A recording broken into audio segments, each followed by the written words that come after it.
You really don't need supercars, you don't need crazy expensive cars with insane setups to go on track if you want to have fun. You just need a fucking GTI.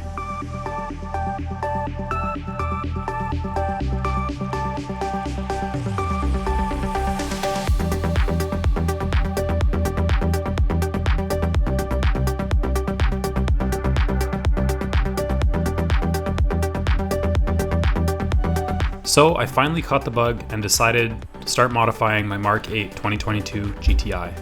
I've owned the car for 3 years and it was time to change things up. So I started with a set of OZ Super Turismos that I found on Marketplace. These ones were pretty rough, but the idea was just to clean them up and get them ready for some track abuse, nothing special. I'd be mounting my Nitto NT01 track tires to these, so I wanted to make sure they were solid. To work the lips pretty good as there was a lot of curb rash, some big divots, and there was even a crack in one of the wheels. I went out with the flap disc and the wire wheel, and then I jumped on the TIG welder to start filling in the lowest areas, try and get them back to a factory shape. I have to say I was pretty stoked with how things turned out. This was my first time TIG welding aluminum wheels, filling in everything and working on cracks in them. I did, however, max out my TIG welder at 120 amps, and I actually ended up blowing the breaker in my shop a couple times, so hopefully sometime in the future I'll either have a shop with higher amp service or maybe I'll just upgrade my own. It was good practice, ran some good beads of aluminum, got everything filled in, got the cracks worked, and had a solid set of wheels. The next step was to get the wheels sandblasted. So I took them down to Langley U-Blast. They rent you a cabinet and you can sandblast things yourself. Anything that will fit inside, it will let you bring in. I don't recommend sandblasting powder-coated wheels as it does take a fair amount of time. It's actually better to get them chemically stripped. You can use a heavier media and the powder coating will come off better, but you will end up damaging the face of your wheel or the barrel of your wheel, and it will actually leave pits. So it's better to use glass as it leaves a primer-ready finish. Once blasted, I got them home and primered and ready to take a few rattle cans of Duplicolor's white wheel paint. I've used in the past on the GC8 and the Mustang, and it's fared pretty well, although this time it did not really survive the abuse of the track. But more on that later in the video.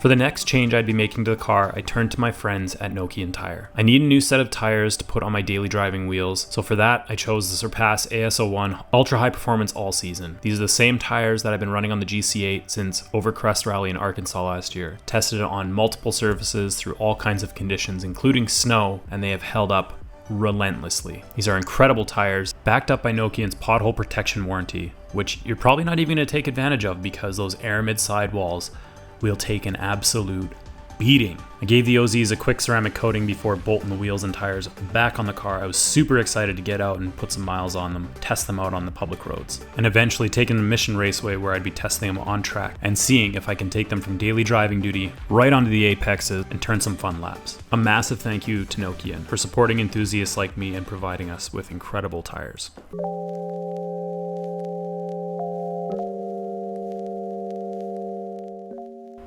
Of course, no list of modification is complete without messing with your exhaust. The Mark 8 GTI actually has a really nice factory tone with the stock muffler. The only thing is it's a little bit quiet. So I grabbed this vibrant transverse oval muffler to see if I could change it up. I grabbed some 90s with some 2.5 inch stainless pipe that I had, cleaned everything up, got it tacked together to try and fit everything up.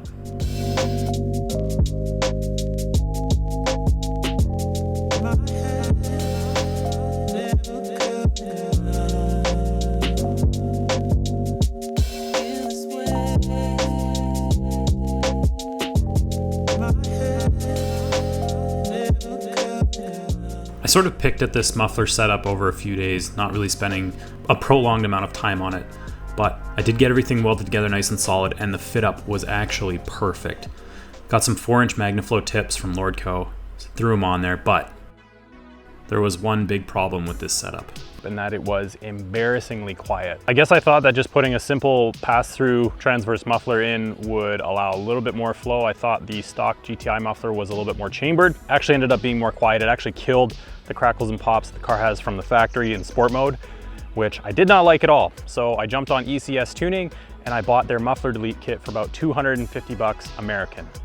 The kit only took a couple days to get to my door. I went and chopped off the vibrant setup that I welded in there and bolted the CCS kit on in about 20 minutes. It was super quick, super easy. It aligns really nice. And then I just chopped the stock muffler tips off the Mark 8 muffler, and I tacked them to the ECS kit for now until I find something that looks a little bit better, something I like a little bit more. Probably just gonna do a slip-on clamp style muffler tip. I'm super hyped on the way this muffler delete sounds. It gives it that perfect amount of volume. The pops and bangs can be a little bit obnoxious depending on how you attenuate the throttle between shifts and stuff like that. You can throw it in sport mode and it's super loud, or you throw it in comfort mode and you don't get any of it. And you can just keep your neighbors happy that way. I keep it in sport mode all the time just because I love the character of it. It's a lot of fun.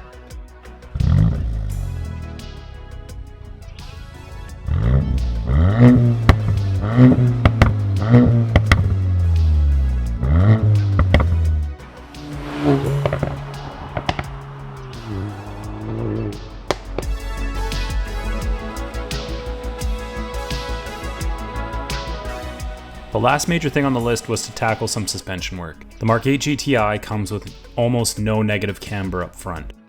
So I was pairing a set of 034 camster plates, which actually dials in 1.5 degrees negative caster and another 1.5 degrees negative camber to the front of the car.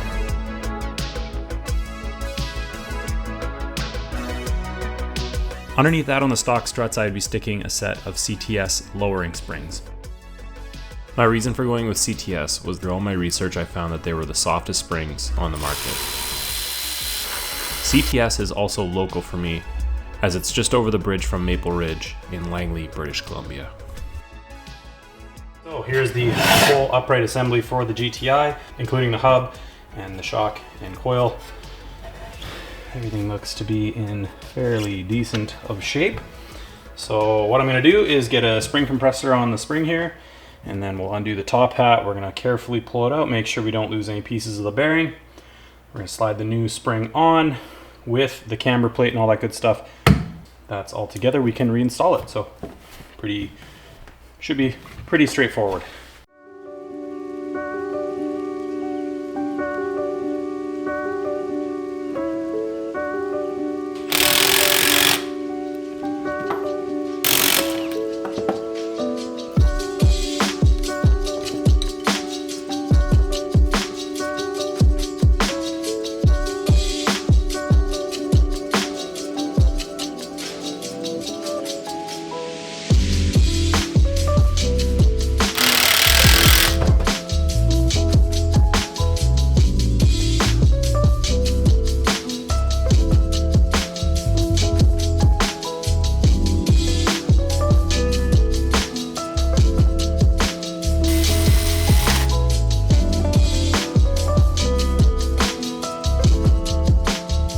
Swapping springs in a car is usually a pretty straightforward process. The GTI, although it has some interesting bolt choices and stuff like that, it's actually pretty easy. To pull the whole upright, with a special tool you can actually unsleeve it from the hub or the knuckle or whatever you want to call it.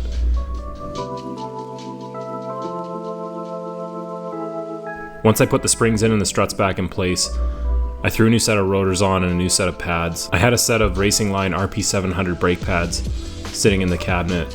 I threw those on with a set of centric blanks. Called it good.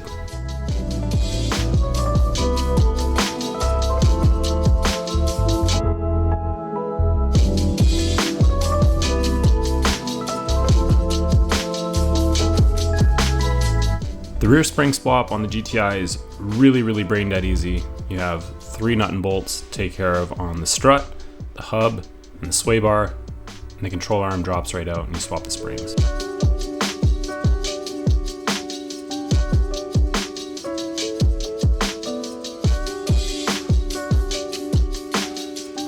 Once I was done the suspension and the brakes, I turned my attention to give the car a little bit more of an aggressive look and add some Aero. I grabbed this combination wing and front lip kit from ECS Tuning. I think it was about 250 bucks American. I shipped to the border. Didn't have to pay duties as the border guards were nice to me. Pretty straightforward installation, just some 2-way tape for the wing. And the lip on the front was some 2-way tape with self-tapping screws. I drilled some pilot holes, popped in the screws, and instantly gave the car a nice, subtle but aggressive look. The next morning, I took the GTI out for a spin to test out the ride quality of the springs. I was pleasantly surprised by the CTS spring rate being pretty soft, although the stock dampers don't quite keep up. I actually forgot to put the bump stops back in, so I was actually bottoming out my shocks pretty badly on heavy bumps. I ended up pulling the struts back out really quick, throwing the bump stops back in, and it was all set. Some serious snap, crackle, and popping. That's all Volkswagen factory tune. That is no tuning or anything.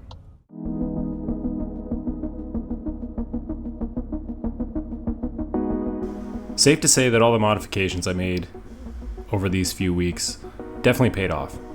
The car had a cool new aggressive look, it's nice and low, it rides great, and the exhaust sounds fantastic. I'm really happy with everything that I've done. The only question left was how would it all fare on track?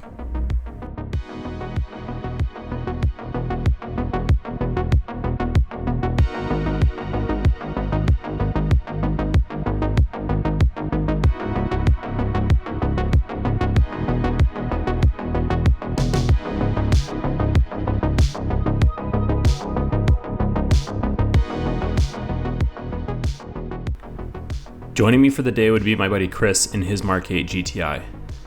His car is set up on ST suspension, he's got Nankang CRS tires on 17s, he's added a tune to the car, it probably makes another 100 horsepower over stock, and the car pulls bus links on mine. Chris was shredding absolutely fantastically all day, it was awesome to watch. Of course, he sent it over turn 7A, which is one of the most well-known curbs in Western Canada. The tune and his modifications definitely made a good bit of difference. He laid down a personal best of a 116. Okay, first session, getting ready to go out and put the Nokians to the test. This is gonna be a lot of fun. I'm on grid with actual race cars, so this is gonna be real interesting. And a C8 Corvette. So I'm gonna let them go ahead and I'm gonna point them by.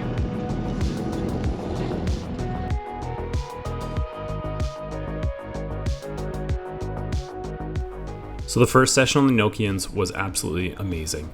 I was super impressed by the level of grip that these tires maintained, and comparing them to my Advans that I had last year, which are a 240 treadwear summer tire, a dedicated performance tire, I actually felt the same levels of grip and even more consistency in the Surpass than I did in the Advan. The only difference that I really felt was because the Nokians have a higher treadwear, they took a little bit longer to heat up. I could definitely feel them coming in, and I started to make pace to get a flying lap going.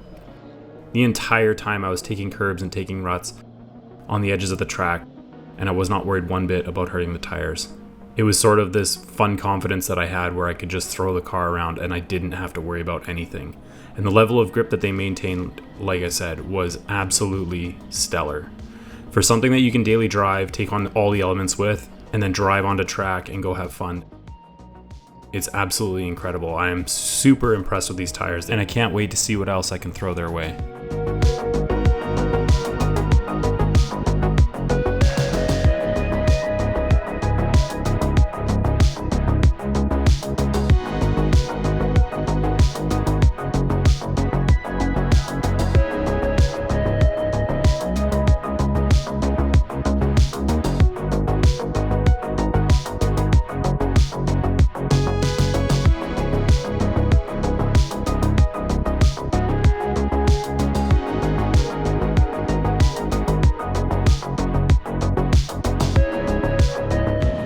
Oh my god, I just did a 121 on fucking all seasons, dude. These tires are bananas. What the frick? Unreal. All right, see you guys in the pits. All right, so just got done my session on the Surpass AS01, and I am pleasantly surprised. I beat my time first time out last year with a set of Summers 240 treadwears. I'm pretty floored right now. I was not expecting that. They held up, nothing broke off of them or fell off, and I actually was able to get the brakes hot enough to smoke, so there's plenty of grip there. I'm super impressed with these tires. Passenger side front got the most of the abuse, and you know, the shoulder is pretty pretty beat on it, but nothing too major, nothing that's not gonna just wear evenly later on. Did a 121.6. Very respectable for a set of tires that you can daily drive, get to the track, and go have fun. And it was a good time. The car still felt composed, and you know, it still had the rotation and stuff that I like. I'm a happy guy, so I can go turn some more laps. I'm gonna throw on my race tires now and go for a PB. The Nokians, like I said, were super impressive. It was time, however, to throw on my 200 treadwear Nitto NTO ones. These are a different class of tires. These are basically a race tire for the street. NTO ones will stay consistent, but they don't maintain a ton of grip compared to CRS's. With Chris as my target, I set out to get some flying laps in, get some heat in the brakes, and see if the changes to the car would make any difference in the way it handled. Instantly, I could feel that the camber and the caster in the car was giving it a sharper turn in and maintaining a lot more grip through heavy cornering and heavy lean. One of the downfalls in the car was the stock dampers. I do feel like the compression and rebound could use a lot of work. Excuses aside, I got some heat into the car and started going for my first big flying lap.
So after my first big flying session, I managed to squeak out a 118.9 around mission, which is a personal best in the GTI, improvement from my 119.8 last year. Throughout the day, I worked on my driving line, worked on my consistency, and began to see the times come down.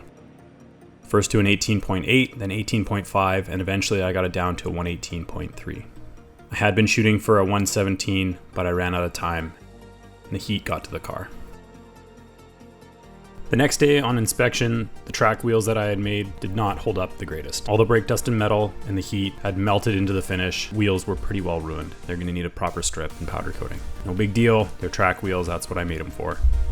It was good practice on TIG welding, it was good practice to sandblast and refinish them, but at the end of the day, I still have the rallies for the daily drivers. The Super Turismos were still pretty cheap, and I had no qualms about bolting them back to the car and heading out to Speedy Goat Motorsports time attack event at Mission the following day. This was a 3-lap time attack format, so basically you go out, you get a warm-up, you get a green flag, 3 flyers, and a cool down, and then you pit. The shorter sessions meant that I wasn't seeing the same heat as before and wasn't getting the same grip and brake bite as I was on my longer sessions the previous day, and I had only managed to squeak out a 120 as my lowest time. I wasn't on the competitor list, I didn't rent a transponder or any of that stuff, I was just strictly going to get some practice in. One thing I was finding on the 3-lap format is I could not get the brakes to heat up and come in the way I like them. Honestly, the RP700 brake pads are a bit of a departure from the Ferodos that I was running last year. I was running DS2300s. Those have a great initial bite and they stayed consistent all the way through all of my 20-minute sessions last year. I think I'm honestly gonna go back to those. The RP700s just weren't what I expected. That paired with the SRF, I actually found out that SRF tends to get spongy. I did bleed it for both track days, so I did have fresh fluid in there. I wasn't boiling fluid or anything like that. Last year, the combination of Ferodos and the SRF, I had no brake fade whatsoever. And I got the rotors glowing red hot last year. Again, the big story for me in this video was the Nokian Surpass AS01. Nokian is a partner and they did send me the tires. Totally not biased in saying that those performed like completely blasted past my expectations for performance on track and I already know that they are an astounding tire to run on your daily driver or on your old GC8 like what I have. So a big thank you to Nokian Tire once again for helping me out with tires and supporting enthusiasts like myself and being a part of the community. You guys are awesome. I really appreciate you. It's been a lot of fun dailying the GTI in its new setup. It's still super comfortable. It's a lot of fun. It sounds great. And it actually brought home some goodies for the 911, which are sitting right over there. So you get to look forward to figuring out what that is in the next few months here. I'm really excited to show you guys. I really appreciate everybody stopping by the channel, checking out what I'm doing here in the shop and out on track. It's been a lot of fun working on the GTI the last few weeks, but there's some more projects coming up that I have to go get ready for. So I'm gonna end the video here. Once again, guys, please hit that subscribe button, leave me a like, leave me a comment, all that good stuff. As always, thank you for stopping by. Please be kind, drive hard, and at some point, I will see you on the road. Have a good one.